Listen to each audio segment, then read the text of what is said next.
नमस्कार। कैसे हैं आप सब? सुनाई नहीं दिया। कैसे हैं आप?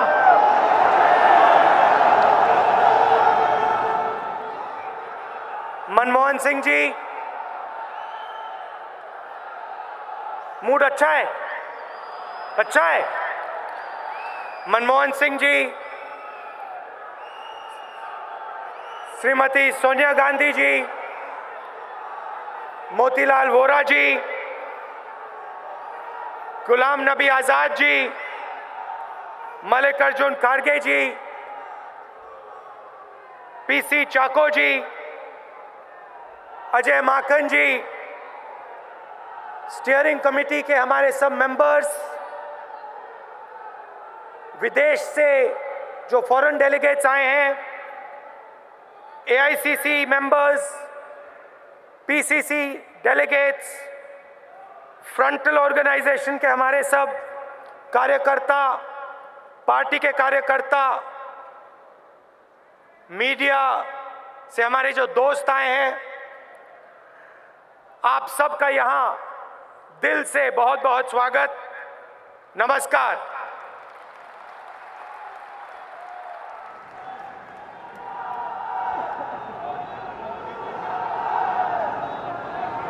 जैसे हम आमतौर से करते हैं, प्लेनरी में आधा मेरा भाषण मैं अंग्रेजी में करूंगा। जो साउथ इंडिया से लोग आए हैं उनके लिए, और फिर आधा भाषण मैं हिंदी में करूंगा।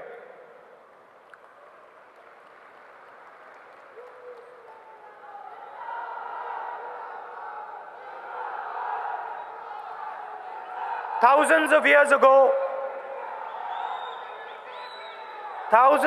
ago, there was a great battle, a huge battle on the fields of Kurukshetra. The Kauravas were powerful, extremely well organized, and arrogant. They had money and numbers on their side. They fought a small army led by the Pandavas. The Kauravas were drunk with power and believed they were the greatest. The Pandavas were humble. They didn't speak much. They spoke softly. There were 5 brothers who had recently lost everything. But unlike the Kauravas, they fought for the truth. Like the Kauravas, the BJP and the RSS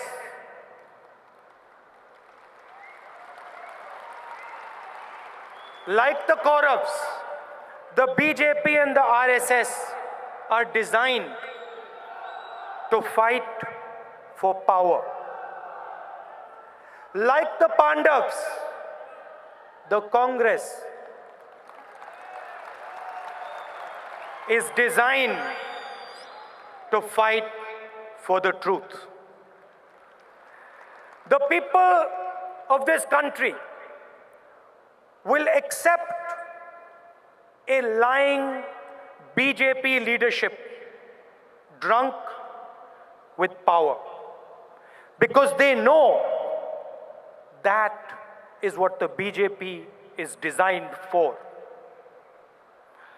They will accept a man accused of murder as the president of the BJP.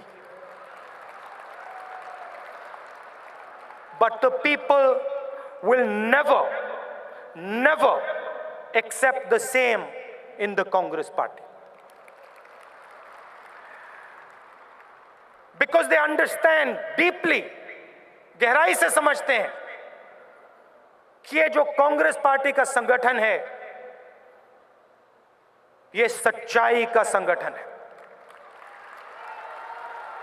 India expects much more from the Congress because it holds us, the Congress party, to a higher standard than any other political organization in this country.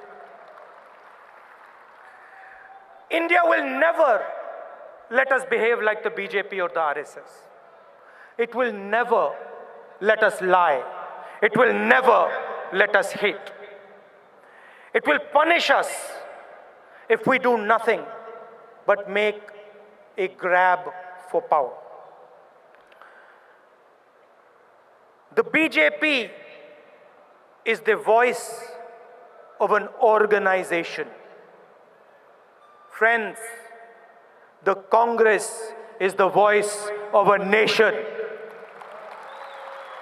BJP एक संगठन की आवाज है, कांग्रेस एक देश की आवाज है। Gandhi ji spent 15 years in jail and died for India. But India must never forget that when our leader was sleeping on the floor in a British jail, their leader, Mr. Savarkar, was writing a letter begging the British for mercy. Millions of Congress workers have given their lives and struggled for this country. 15,000 of our workers died in Punjab alone. Jharkhand ji will attest to that. Every single state in this country has a list of our workers who have died for this country. There is not a single state in this country where that list does not exist. The soil of this nation is stained with the blood of our men and women. But in the last few years of our last government, I don't say this with happiness, but in the last few years of our last government, we did not stand up to the expectations of the people of our country. And the people of our country were let down. They felt let down by us. The Mahabharata was a battle for India's future. The question being asked on the blood-stained fields of Kurukshetra was whether India would live a lie or face the truth. And this, my friends, is exactly the same question that is being asked thousands of years later today. Will India live a lie, or will India have the courage to face the truth? Today, the corrupt and powerful completely control the conversation in our country. All one hears is we are the fastest growing economy in the world. जहां भी आप जाएंगे, हमारे media के मित्र कहते हैं हिंदुस्तान सबसे तेजी से आगे जा रहा है. But go anywhere, any of the cities, and ask our youngsters, ask them, what do you do? और मैंने ये सवाल पूछा है, लाखों युवाओं से पूछा है, क्या करते हो? And the answer you will get, the youngster will look down and he will say, nothing. मैं कुछ नहीं करता हूं. एक तरफ फास्टेस्ट ग्रोइंग इकोनॉमी और दूसरी तरफ करोड़ों युवाओं के पास रोजगार नहीं है. ये हिंदुस्तान की सच्चाई है। Go to any market and look at all the fancy products. Turn them around. Turn them around, and behind you will read, made in China, made in China, made in China. China is everywhere. It's in our shops, it's in Doklam, in Nepal, in the Maldives, in Burma, in Pakistan, in Sri Lanka. If you're rich, you can make billions selling Chinese products to our hardworking people. You can steal 33,000 crore rupees from the banks, and the BJP government will protect you. The finance minister will go silent because he and his daughter work for crony capitalists. If you're from the middle class, you can spend your entire life trying to buy these products. And if you're poor, your only choice is to be a contract laborer, a farmer, or an unemployed youngster. You're then destined to live in a new phenomena. You're destined to live in Modi's Maya. An imaginary world of Achhe Din, Swachh Bharat, and 15 lakh rupees in your bank account. You will starve, and they will look at you straight in the eye and tell you, wait for your 15 lakh rupees. They will say to you that the pain in your stomach, the hungry pain in your stomach, is your imagination. Instead of making India face its truth, the Prime Minister diverts our attention. He jumps from one event to another. Surgical strikes to demonetization, Gabbar Singh tax to a fancy yoga parade in front of Parliament. चलो योगा करते हैं।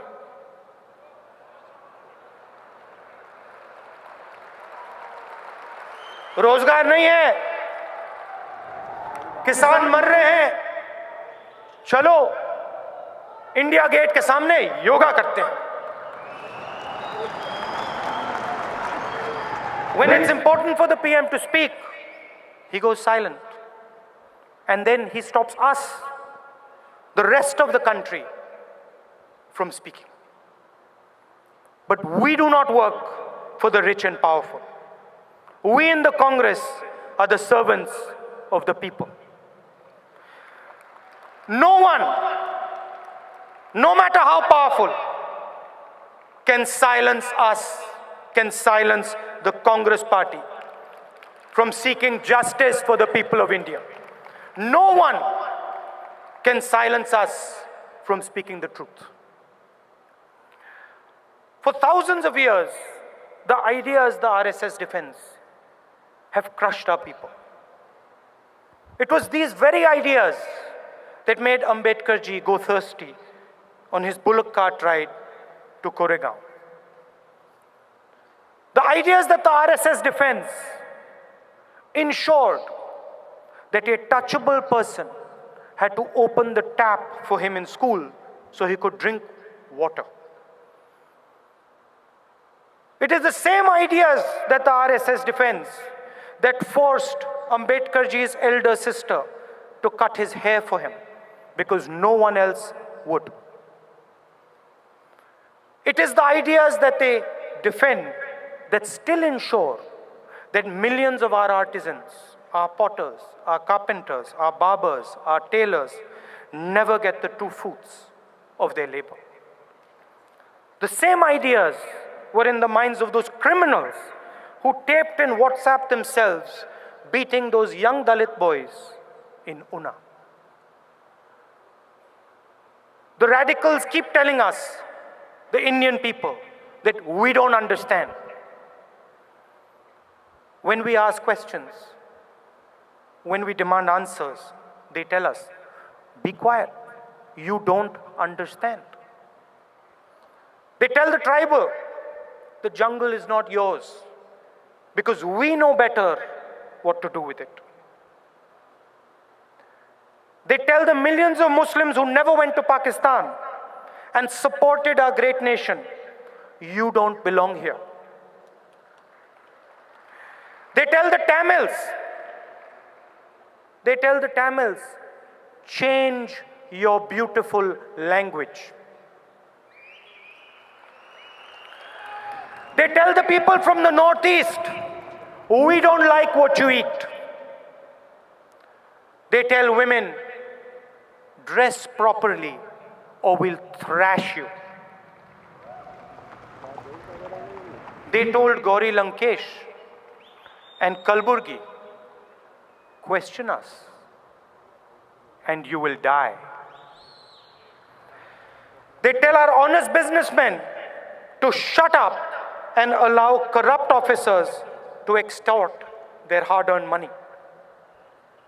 They tell our farmers to work for nothing. Meanwhile, Nirav Modi, who carried out India's biggest theft, has the same name as our Prime Minister. It's interesting. It's an interesting fact. There's more. The most corrupt man in cricket also shares the same name with our Prime Minister. So what does Modi actually mean? What does Modi actually mean? The name Modi symbolizes the collusion between India's biggest crony capitalists and the Prime Minister of India. Modi gives Modi 30,000 crores of your money, and in turn, Modi gives Modi money for marketing Modi and winning elections. That, my friends, is what is going on. Now a little bit in Hindi. अब थोड़ा सा मैं हिंदी में बोलता हूं.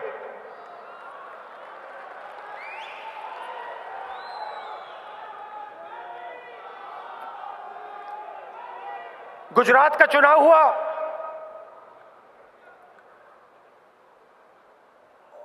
और वहां काफी लोगों ने कहा कि मैं मंदिर में जाता हूं. अजीब सी बात है, क्योंकि मैं सालों से गुजरात के चुनाव से बहुत पहले से दौरों पे मंदिर में जाता हूं. और मैं सिर्फ मंदिर में नहीं जाता हूं,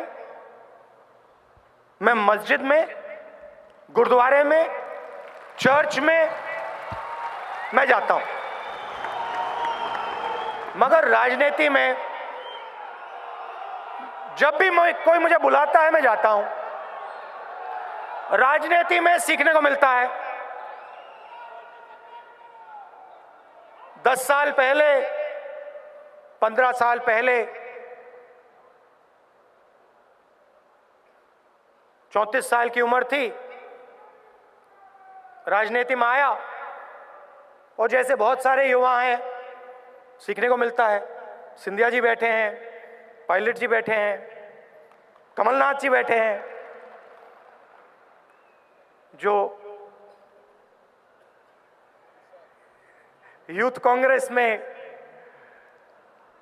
बहुत एक्सपीरियंस्ड हैं. सीखने को मिलता है.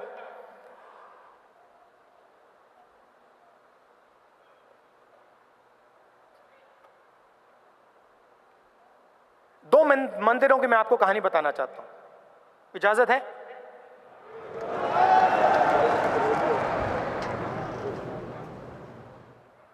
टूअर्स पे। एक कांग्रेस का पुजारी, दूसरा बीजेपी का पुजारी। मतलब फर्क क्या होता है? मैं सीखा इससे, तो मैं आपको भी बताना चाहता हूं।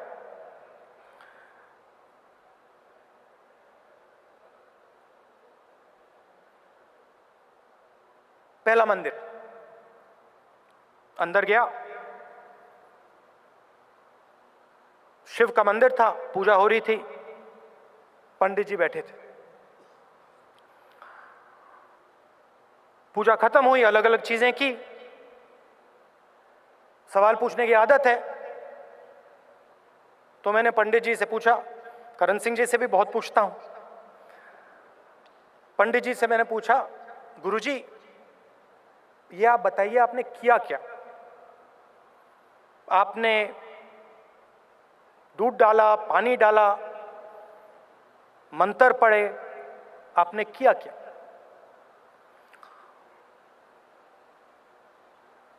बेटा समझना चाहता है? हाँ गुरुजी। अच्छा ये सिक्योरिटी वाले हैं, इनको परे कर, मैं बताता हूं। परे किया। अच्छा इधर आ, खड़ा हो जा, पीछे दीवार होती है मंदिर के पीछे, उस पे खड़ा हो गया। कहता है मत्था लगा, तो मैंने ऐसे मत्था लगा। फिर कहता है अब अच्छी तरह बात सुन। पहली बात, मैं यहां का नहीं हूं, मैं कश्मीर का हूं। इन लोगों को बताइए मत।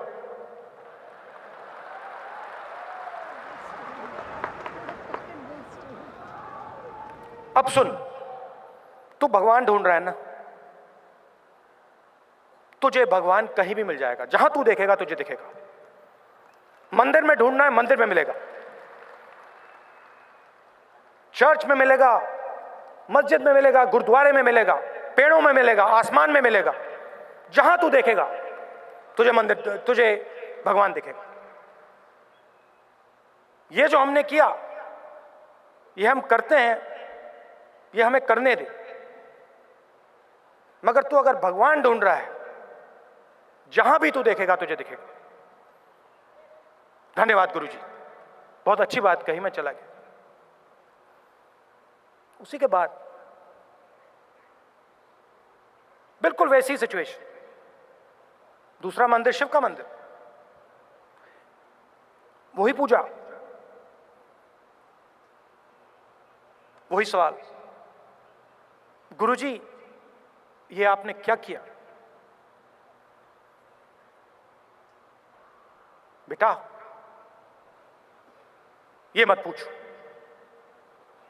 गुरुजी आपने दूध डाला, पानी डाला, इसका मतलब क्या है? बेटा ये मत पूछ। मैं अड़ गया, फिर से पूछा। बाहर निकल गए थे।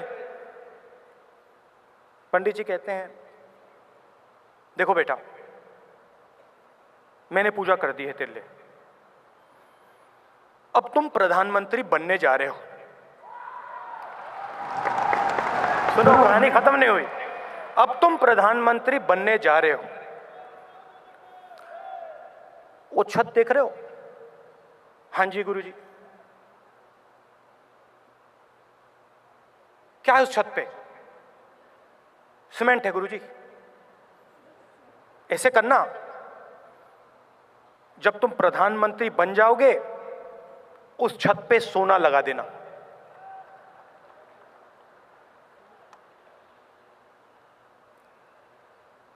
मतलब एक व्यक्ति सच्चाई कहता है, हमारा भगवान मंदिर में है, हमारा भगवान पूरी दुनिया में है, मस्जिद में है, चर्च में है, गुरुद्वारे में है, सब जगह है। और हम सच्चाई के सिपाही हैं।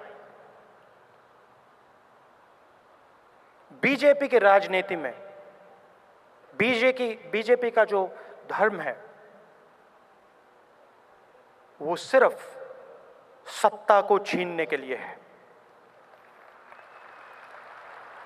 हम लड़ते हैं, हम खड़े होते हैं, जनता के लिए खड़े होते हैं। मैंने अंग्रेजी के भाषण में बोला, हमारे लोगों ने अपना खून दिया है और हम नफरत नहीं करते हैं, हम गुस्सा नहीं करते हैं। आप हमें मारो, पीटो, हम आपसे नफरत नहीं करेंगे, कर नहीं सकते हैं, हमें मालूम ही नहीं। मगर इस भाषण में आपको और देश को एक बात बताना चाहता हूं। बड़ी बड़ी बातें होती हैं, मगर देश कठिनाई में है। मैं हर प्रदेश में जाता हूं, किसान कहते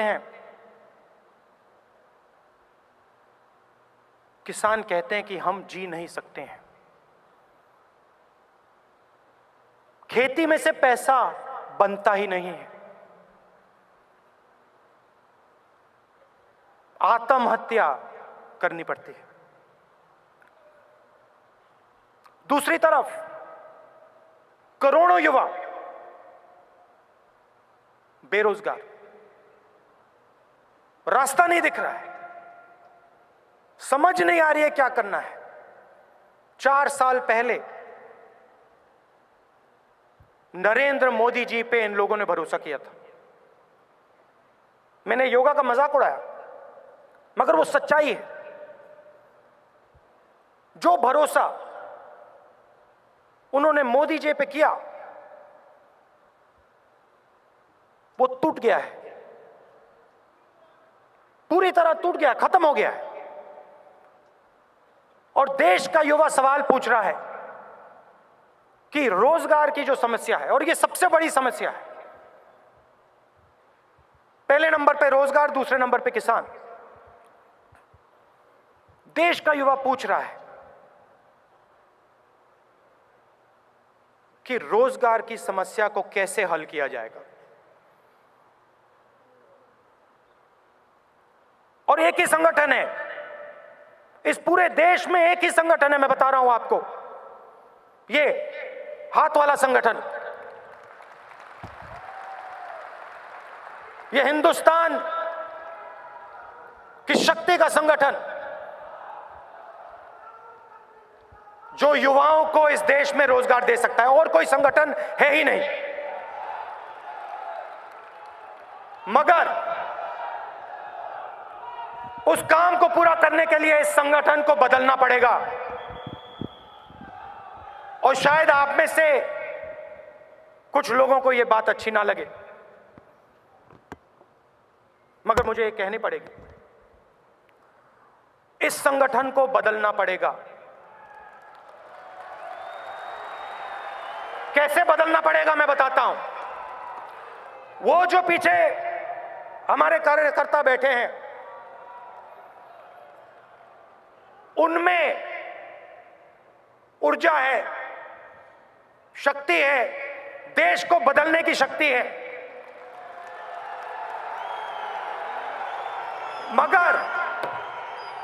मगर उनके बीच में और हमारे नेताओं के बीच में एक दीवार खड़ी है।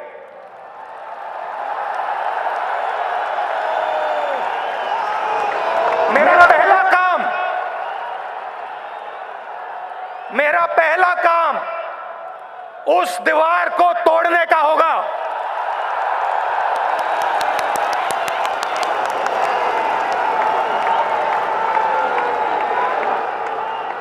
गुस्से से नहीं, प्यार से। और जो हमारे सीनियर नेता हैं, उनकी इज्जत रखकर, उनसे प्यार कर कर हम ये दीवार तोड़ेंगे।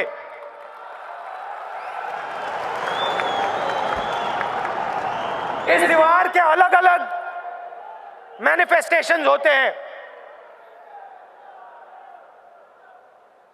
अलग अलग रूप होते हैं। एक रूप होता है पैराशूट से ऊपर से टिकट लेकर कोई व्यक्ति गिरता है।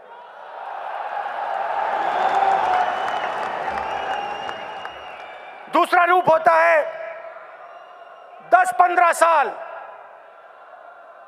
कार्यकर्ता खून पसीना देता है और फिर टिकट से पहले उसको कहा जाता है, भैया तुम कार्यकर्ता हो, तुम्हारे पास पैसा नहीं है, तुम्हें टिकट नहीं मिलेगा।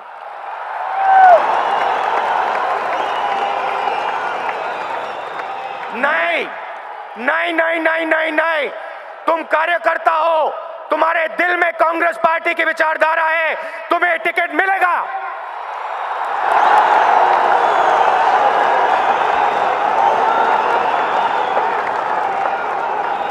और गुजरात में हमने छोटा सा उदाहरण दिया, बड़ा नहीं, छोटा सा। कांग्रेस पार्टी के कार्यकर्ताओं को टिकट दिया और देखा आपने नतीजा देखा। मोदी जी सी प्लेन में उड़ते हुए दिखाई दिए थे।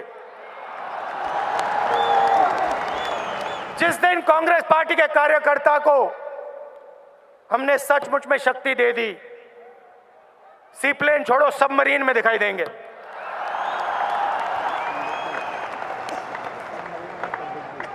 दूसरी दीवार, और शायद ये और भी बड़ी दीवार है, मगर ये जो पहली दीवार है, इसको तोड़े बिना वो दूसरी दीवार नहीं तोड़ी जा सकती। वो दूसरी दीवार है हिंदुस्तान के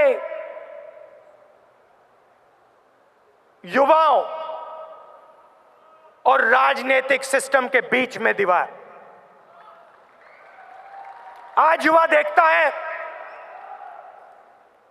4 साल पहले हिंदुस्तान के युवा ने सोचा मोदी जी को मैं प्रधानमंत्री बनाऊंगा और मिलकर मोदी जी के साथ हिंदुस्तान को बदलने का काम करूंगा। पता लगा मोदी जी की गाड़ी को धकेला, गाड़ी स्टार्ट हुई, युवा देखते रह गए। एक तरफ नीरव मोदी बैठा, दूसरी तरफ ललित मोदी, और गई गाड़ी। और युवा देखता रह गया, ये हुआ क्या भैया? मैंने तो बदलाव की बात की, मैंने गाड़ी को धकेला।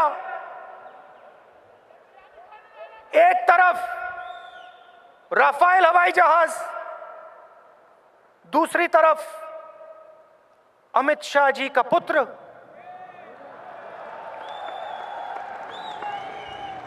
और मोदी जी हाई स्पीड गाड़ी में फटाक से गए अमेरिका।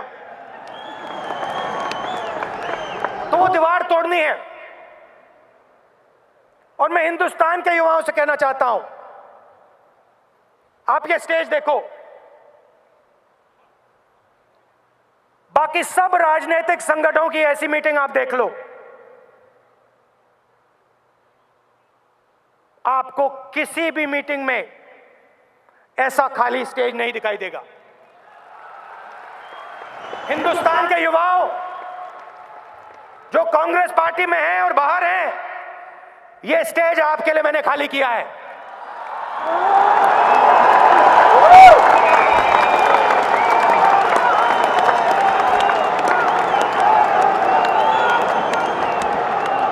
ये आपके लिए किया है मैंने खाली। और बात समझ लो, बात समझ लो, अगर हिंदुस्तान को बदलना है तो हर जात के, हर धर्म के लड़कों को, लड़कियों को समझना पड़ेगा।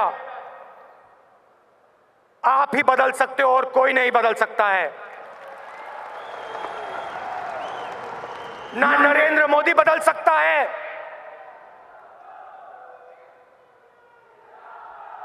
आपके बिना, आपकी शक्ति के बिना इस देश को बदला नहीं जा सकता है। सीधी सी बात है। और इसलिए मैंने यह स्टेज आपके लिए खाली किया है। और इसके बाद और सुनिए, इसके बाद जो भी टैलेंटेड लोग हैं,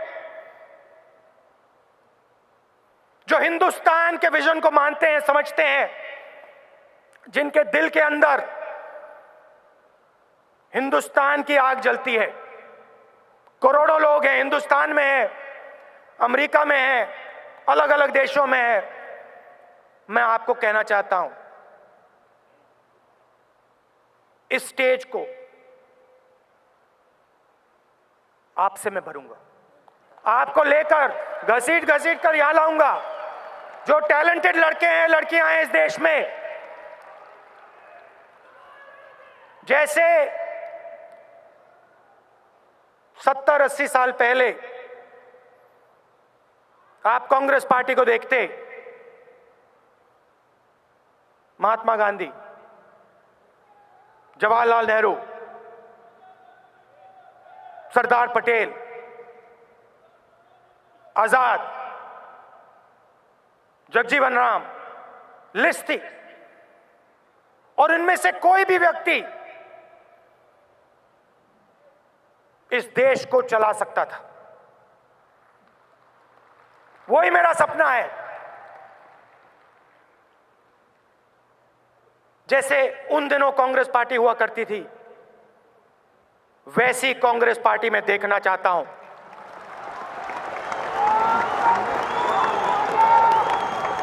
सीनियर नेता हैं, आपकी जगह है। कांग्रेस पार्टी में युवा हैं, आपकी जगह है। और कांग्रेस पार्टी के बाहर करोड़ों युवा हैं, आपकी भी जगह है। मिलकर क्या करना है मैं आपको बता देता हूं, और कैसे करेंगे। 2-3 चीजें हैं। दुनिया में आज 2 विजन दिखाई दे रहे हैं। एक अमेरिका का विजन, एक चाइना का विजन। मैं चाहता हूं 10 साल के अंदर बीच में एक इंडिया का विजन भी दिखाई दे जाए, कि पूरी दुनिया के है, हां भैया ये तरीका है, ये तरीका है, मगर सबसे अच्छा तरीका ये तरीका है, बीच वाला, भाईचारे का, अहिंसा का, प्यार का।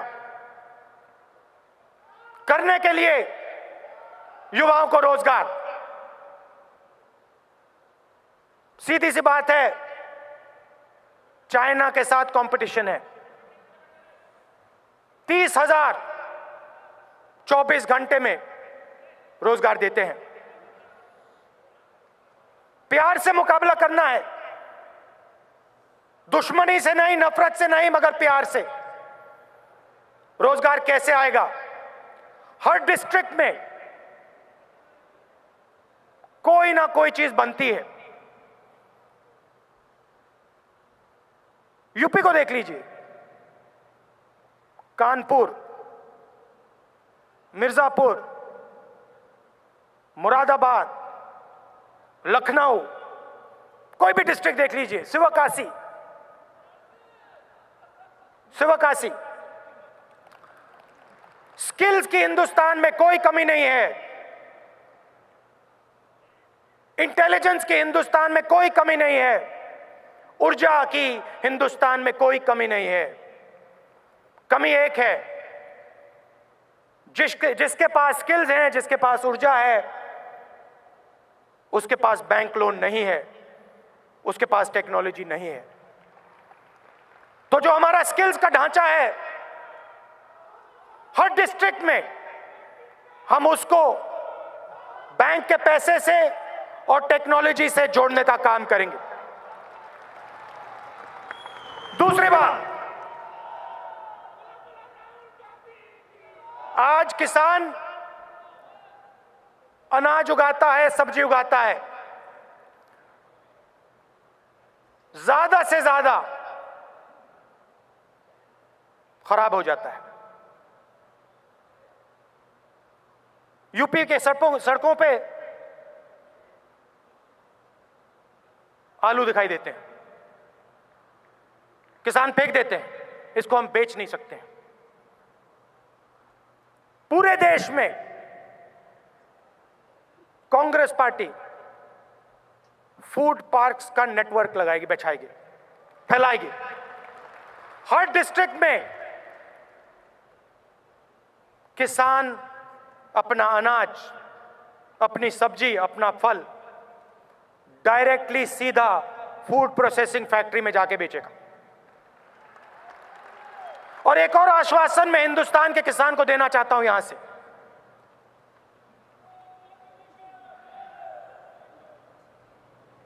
आपने इस देश को बनाया है,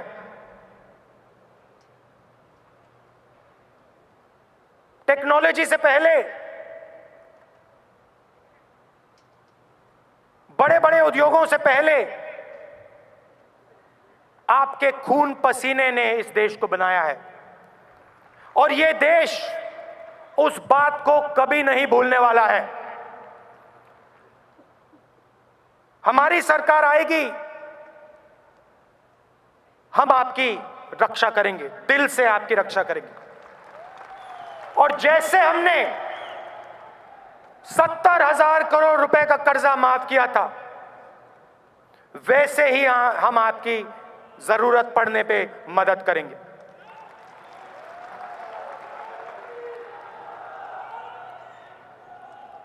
कांग्रेस पार्टी सबकी पार्टी है, और अगर रोजगार की जरूरत है और किसानों को रक्षा की जरूरत है, तो तीसरा सबसे बड़ा काम शिक्षा का है। आज व्यापम स्कैम को पूरे हिंदुस्तान में फैलाया जा रहा है। दिल्ली में युवा धरना दे रहे हैं, क्वेश्चन पेपर बिकता है और एक नई जात बन रही है। वे लोग जो क्वेश्चन पेपर को खरीदकर एग्जाम पास करते हैं, और यह पूरे देश में आस्ते आस्ते फैल रहा है। शिक्षा सिर्फ एलीट क्लास की नहीं होती। शिक्षा का हक हर युवा का हक है, हर जात का, हर धर्म का हक है। आजकल आईआईटी है, आईआईएम है, मगर बहुत कम है। कांग्रेस पार्टी की सरकार आएगी तो हायर एजुकेशन का जो सिस्टम है उसको हम देश के कोने कोने में फैला देंगे, और लाखों करोड़ लोगों को जिस प्रकार की शिक्षा आईआईटी में और आईआईएम में मिलती है, वैसी शिक्षा देने की कोशिश कांग्रेस पार्टी करके दिखाएगी।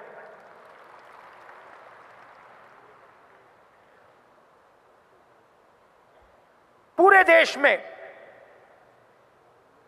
बीजेपी ने डर फैला रखा है। प्रेस के लोग डरते हैं,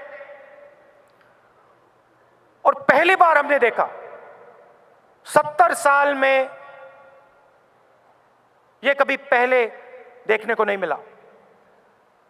हिंदुस्तान की जनता न्याय लेने कोर्ट में जाती है। पहली बार हमने देखा सुप्रीम कोर्ट के 4 जज न्याय लेने जनता की ओर दौड़ रहे हैं। ये आरएसएस के संगठन का काम है। कांग्रेस पार्टी और आरएसएस में एक बहुत बड़ा फर्क है। हम हिंदुस्तान के इंस्टीट्यूशंस की इज्जत करते हैं, वो हिंदुस्तान के इंस्टीट्यूशंस को खत्म करना चाहते हैं। वो सिर्फ एक इंस्टीट्यूशन चाहते हैं, RSS, और वो चाहते हैं कि हिंदुस्तान के सब इंस्टीट्यूशन RSS के नीचे काम करें, चाहे वो जुडिशरी हो, चाहे वो पार्लियामेंट हो, पुलिस हो, कोई भी इंस्टीट्यूशन हो। और सच्ची लड़ाई ये लड़ाई है। हम हमारे इंस्टीट्यूशंस की रक्षा करेंगे, हम पीछे नहीं हटेंगे। प्रेस वाले हमारे बारे में भी, कांग्रेस पार्टी के बारे में भी खराब लिखते हैं, कभी कभी गलत भी लिखते हैं, मगर मैं स्टेज से आपको आश्वासन देना चाहता हूं, हम आपकी रक्षा करेंगे। आप जितना भी खराब लिखना चाहते हो हमारे बारे में लिखो, मगर कांग्रेस पार्टी का ये जो हाथ है ये आपकी रक्षा करेगा। जब आरएसएस आपको मारेगी, दबाएगी, काटेगी, ये हाथ आपकी रक्षा करेगा, ये लोग आपकी रक्षा करेंगे।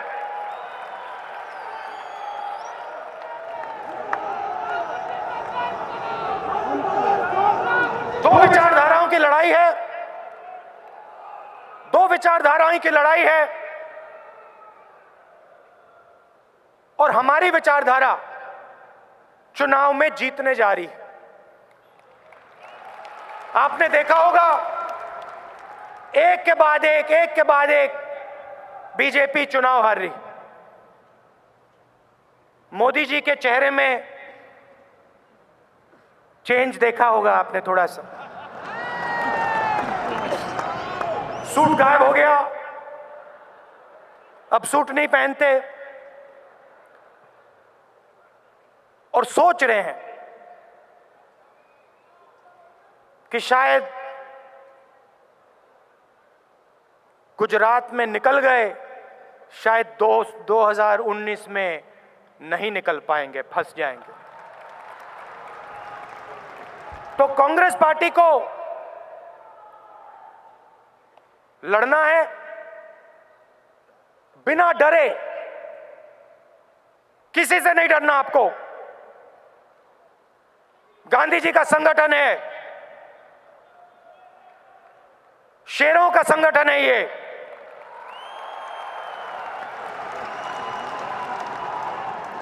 किसी से नहीं डरेंगे हम, सच्चाई की लड़ाई लड़ेंगे, हिंसा नहीं फैलाएंगे। ये जो दो दीवारें हैं इनको तोड़ेंगे और एक बार फिर हमारे प्यारे देश को रास्ता दिखाएंगे।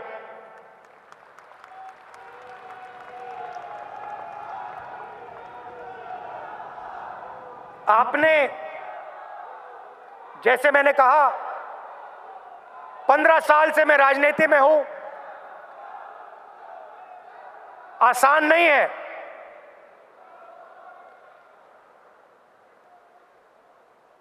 झटके पड़ते हैं, ठोकर पड़ती है, चोट लगती है, और मैं समझता हूं मुझे भी लगती है, आपको भी लगती है, मगर इससे हम सीखते हैं, समझते हैं, और जब हमें ठोकरें लगती हैं, दर्द होता है, चोट लगती है, तो जो हिंदुस्तान की आत्मा है, हिंदुस्तान की जो आवाज है, उसके हम पास जाते हैं, जाना पड़ता है। तो आस्ते आस्ते राजनीति ही हमें सिखाती है। गलतियां भी होती हैं, सब करते हैं, मैं करता हूं, आप करते हैं, मगर आरएसएस और बीजेपी में हम में एक फर्क है। हम मान लेते हैं, हम कहते हैं हां हमने गलती की, फिर से नहीं करेंगे। वो मानते नहीं हैं, वो सुनते नहीं।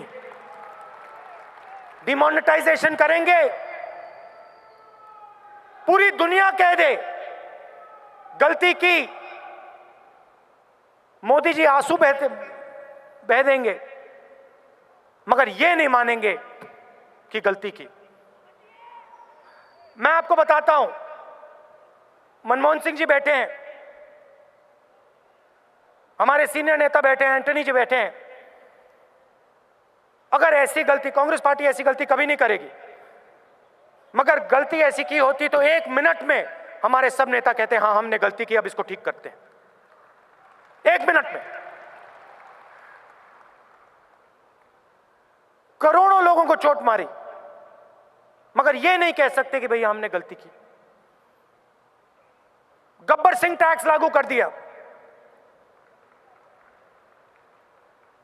लाखों लोग बेरोजगार हो गए। कुछ ही दिन पहले प्रेस में आया कि हिंदुस्तान का जीएसटी सबसे ऊंचा है दुनिया में। सिर्फ 3 देश हैं, पाकिस्तान, सूडान और हिंदुस्तान। इंप्लीमेंटेशन बर्बाद कर दिया, मगर मोदी जी एक बार भी ये नहीं कह सकते हैं कि हां छोटी सी गलती हो गई। आगे भी कांग्रेस पार्टी बहुत बड़े काम करेगी, अच्छे काम करेगी, देश को आगे ले जाएगी, मगर हम इंसान हैं, हमसे गलती होती है। वो सोचते हैं कि वो इंसान नहीं है, कुछ और है।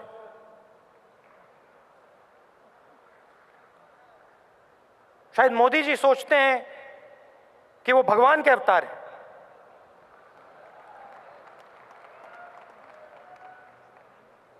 तो अब आप सब मिलकर एक साथ खड़े होकर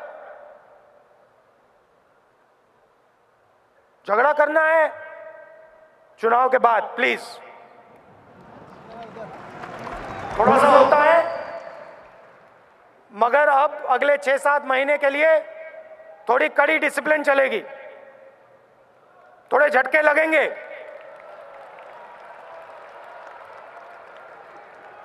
तो थोड़ा प्यार से मिलकर एक साथ लड़ेंगे और कांग्रेस पार्टी का वर्कर 2019 में हिंदुस्तान को दिखाएगा कांग्रेस पार्टी चुनाव कैसे लड़ती है और कैसे चुनाव जीतती है। आप सबका दिल से बहुत बहुत धन्यवाद। नमस्कार, जय हिंद।